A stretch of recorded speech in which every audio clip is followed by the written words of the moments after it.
Congressman Frank, if I could just ask one more question about the gridlock here on the Hill. It seems to me that in recent months, the House Republican leadership has brought a number of bills to the floor, for example, on limiting abortion or on limiting health care, low-cost health care services for women, Planned Parenthood, that they know are not even likely to pass in the House and will probably never even be taken up in the Senate. Do you think this sort of setting up and taking the time to vote on doomed bills, is this a trend?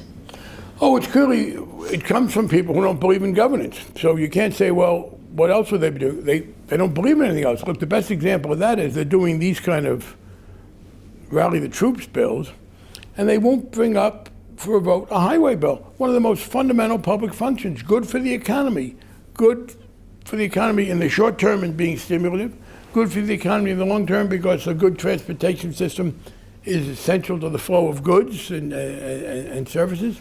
They just don't believe in this. So yeah, they're doing that. But I got to say, it's not as if they would be doing more constructive things except for that. They literally do not understand the role of governance in a society. On the financial regulation area I've worked, we expect the private sector to do most of the work, but there have to be rules. They literally don't believe in the rules. As we sit here today, we have just received word that they want to reduce the funds available to the main agency that regulates derivatives. After what's happened with J.P. Morgan Chase, after the problems of speculation oil, they want to cut the Commodities Futures Trading Commission. They want them to get less money next year than they're getting this year, just at a time when they, of course, need more if you can do anything about derivatives. So, Congressman Frank, where do you think this is coming from, this aversion or sense that government, should be small and smaller, that there's really, the government is bad on the part of the Republicans? Is it an election year sort of No, it's an rhetoric? interesting phenomenon. First of all, it's a dissociated thing on the part of the public. The public is for Medicare but against government medicine.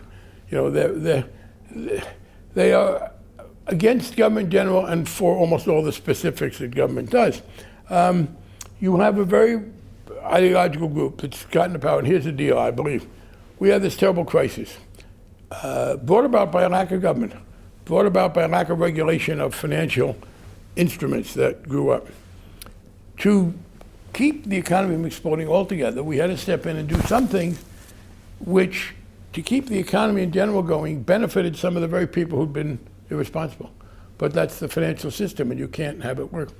That caused a great deal of anger. I will tell you that the moment I can remember very clearly when the anger just reached absolute fury was in the spring of 2009 when it came out that AIG, which had gotten $180 billion advance, mostly from the Federal Reserve, or half from the Federal Reserve, had been giving bonuses to the people who caused the problems. People were just ready to go with the pitchforks.